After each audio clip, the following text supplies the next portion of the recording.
adduun weynuhu laba bahba u kala baxa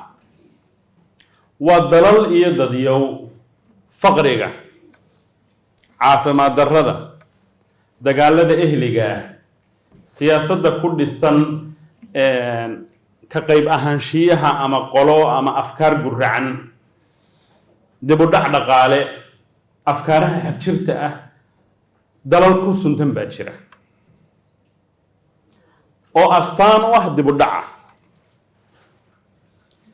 dalalkaasoo dhami hal shay bay wadaagaan heerkooda aqooneed ayaa aada u hooseeya oo waxay ka doodaan dood qarameedkooda ama dood wadareedkooda ee ay galaan dadkaasi waa wax laba jirku ka xishoon lahaa haddii uu tale la weydiin lahaa bay ka sheekaystaan madal horena waan ka sheegay nin dhaqaalayahan oo maraykana ayaa wuxuu aaday dal carabta ka mid ah ma yaman bay ahayd mise meel aanan hadda xasuusan iyo jaban buu kala tegay qolyaha jabaniiskuna intay caqligoodii isku dareen bay gaadhi lexus la yidhaahdo soo saareen oo finishinkiisa wixiisa markaad eegto lacag badan ka gooya adduun weynaha nimankaa kalena geedka awowgii baa lahaan jiray uma soo dhawaan kartid ayaa waxay iskaga baxda 100 nin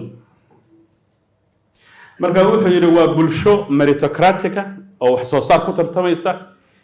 iyo bulsho ku tartamaysa awowgiiba halkaa fadhiyi jira hataa meesha hadda meel kulul tahay waa sii fadhiyaya inaga garan maayo waxaan u maleynayaa Soomaalidu labadaa qolo inay mid dooratay rabtaa ta aynu dooranaynana way noo caddahay waxa jirta arrin la yiraahdo the socio-economic determinants of well-being qofku caafimaad qabkiisa wax soo saarkiisa iyo kartidiisu waxaabay ku xidhan tahay jawiga uu ku nool yahay si loo cabiro doorka dawladdu ay ku leedahay waxbarashada horta waa in laga eego budgetka Soomaaliyeed maxay u qoondaysay waxaan u maleynayaa daraasaynta anigu sharaf weyn bay ii tahay inaan qayb ka ahaa buugga weyn ee hortiina yaala inaan kala soo shaqeeyay Maxadka Heritage iyo Jaamacadda City University waxaan loo yaqaano Human Capital Development Mechanism warbal sidee baynu u eegnaa dalkeena indho noocaynu ku eegnaa waxaynu ku eegaynaa indho lagu kobcinayo khayraadka dadka markaasaynu beero anigu qolooyinka beeraleyda ma yihiin maxaa la yiraahdaa beeruhu markay soo baxaan bulaale ma la yiraahdaa beero soo baxayna arkaynaa geel dhalayna arkaynaa kalluun la soo dabtay oo la iibiyana markaasaynu arkaynaa laakiin dadkii haddii aan aqoontii iyo agabkii la siinin dee kaabayaashii dhaqaalaha iyo wax soo saarkii kama muuqanayaan ilaan agency-ga bedelaya baddaa ballaadhanee shir walbaanu tagno aanu ka sheegno wixii la rabay inuu la falgalo wax ka soo saaro waa qofkii ilaan baddu iyadu kalluunkii soo tufa mayse maalin dhaweed Kenyaan joogay climate change baa laga hadlayay Afrikaanku waxay ku faanayaan waxaanu nahay qaaradda ugu da'da yar يعني حاجة population كي ودا يريهي أقوانتي يدو كرديسا urbanization يا مجاليس بان نقص على مجالين كانوا وينادن أنا جا كآية وعندك في كلمة لي ورنتود لكن ده هدي بقول كيف تضمات الدنيا ده دي أنا شقت جيني أو underlying cost كمر كان اكتسبت أي تهاي بقول كيف تضمات إن أنا وحبر الشباب عادين أثر مليون يسيادو ده يرتيح اللي اسكولات كقاعدة بين اسكول تجين سوماليين بقول يلا بعتنكم معلن أو سيادة ودلكن أبهية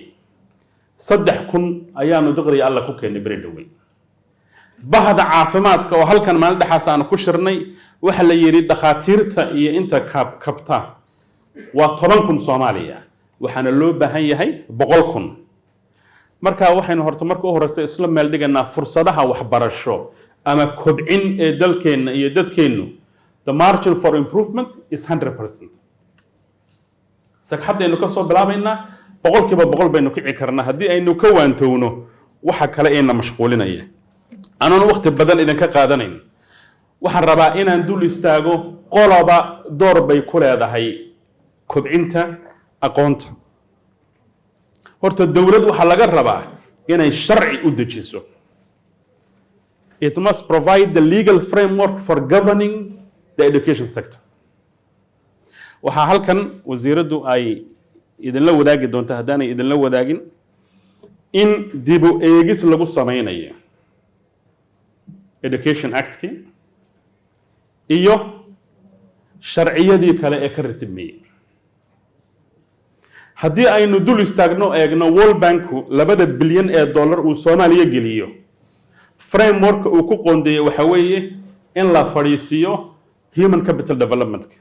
laakiin waa in dawladdu ay marka hore doorkeeda qaadato maxaan dawladda uga bilaabay dee bahdii waxbarashadu iyadu doorkeedii way qaadatay habla iyo rag baa iskuul la furay wiilashii iyo gabdhihii ay soo saareen baa maanta dalka hogaamiya oo dhaqaalaha hogaamiya oo adduunka la tartama laakiin mar walba waxay tabayeen oo ka maqnaa doorkii dawladda waxaa idinku bishaaraynayaa hadday noqoto sharciyad iyo siyaasad iyo jihayn dawladdu arrinta inay aad ugu mashquulsan tahay oo intii tamarteeda ay jihadii saxayso laakiin dawladdu haddii lagu celceliyo waaba 25 wasaaradood iyo 40 hay'adood oo kale waxaa ka badan hay'adaha la gaban garaynaya ee la maareynaya bahda waxbarashada hay'adahaasina waa hay'adaha cilmi baarista waa hay'adaha jaamacadaha waxbarashada waa aqoon-yahanka Soomaaliyeed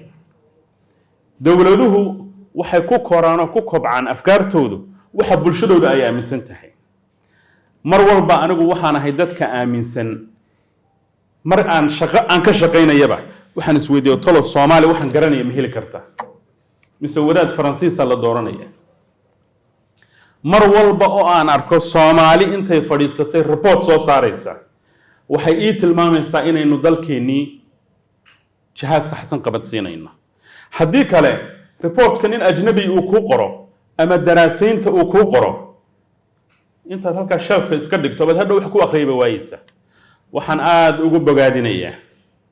macadka Heritage iyo City University iyo inta kale halkan joogta madaxda jaamacadaha waaweyn halkan waan ka arkaayo doctorradii oo dhan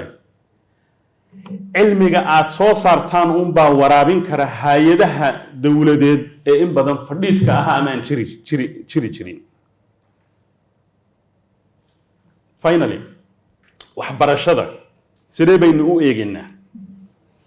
ma wiil 12 jiro inta hawdkii laga keenay sida caadadu ay ahaan jirtay iskuulka marka la geliyo rakarooni ku dhaaf ragga baynu filanaynaa gabyagii weynaa ee reer Buuhoodle ayaa inoo cabiray falashada Soomaaliyeed madal badan oo aan ka sheegay aadan carab buu haban filaya wuxuu yiri sidii baan midhaha uga gurtaa madaxa toomoode sidii baan tacliin uga marnahay iyo macadki diimeed war sidii baan buu yiri manjaha ugu socdaa moodarleedii sidii baan martida caano qura ugu macsuuma aad baan u jecelahay dhowrkaas sadar wuxuu ka hadlayaa under development wuxuu ka hadlayaa lack of modernization wuxuu ka hadlayaa aqoon darro haddii warkiisa 60 aynu qaadan lahayn horta maanta halkan maynu joognayn waxaan ku soo xasuustay abwaanka berigii hore ragga Soomaali laga magacaabo hadda aad aragteen inta geela laga keeno iyo beerta bay iskuulka gali jireen markii uu iska durdurin jireen laakiin habka ugu habboon ee dadka wax lagu barakaas maaha ilmuhu horta markuu uurka hooyadu ku jiro waa in halka lagu ilaaliyo nafaqada iyo daryeelka uu helayo markuu dhasho waa in guri dab ka shidan yahay uu ku dhex nool yahay mar reer aan cuntaba cunin baa la oran karaa carruurtiina iskuul soo dira xilliga hore uu korayo waa in laga ilaaliyo in maskaxdiisa iyo fahamkiisa iyo habkorkiisa aan dhaawac ku iman markaasuu hadhow bulaalaya si markaa loo helo muwaadin Soomaaliyeed oo dhaqaalaha dalka wax ka bedela tacabka la gelinaya waa ilaa maalintuu dhasho ilaa maalinta uu dhowr 20 sano gaadhayo ee uu ka farabuxsanayo aqoontii arlada taallay waxaan ku faraxsanahay wasaaraddu hadda inay aad uga barandegayso in horta pre-schoolka laga fikiro oo laga fikiro iskuulka markuu ilmuhu bilaabo oo laga fikiro bal markuu grade 8 marayo jihadee buu qabsanaya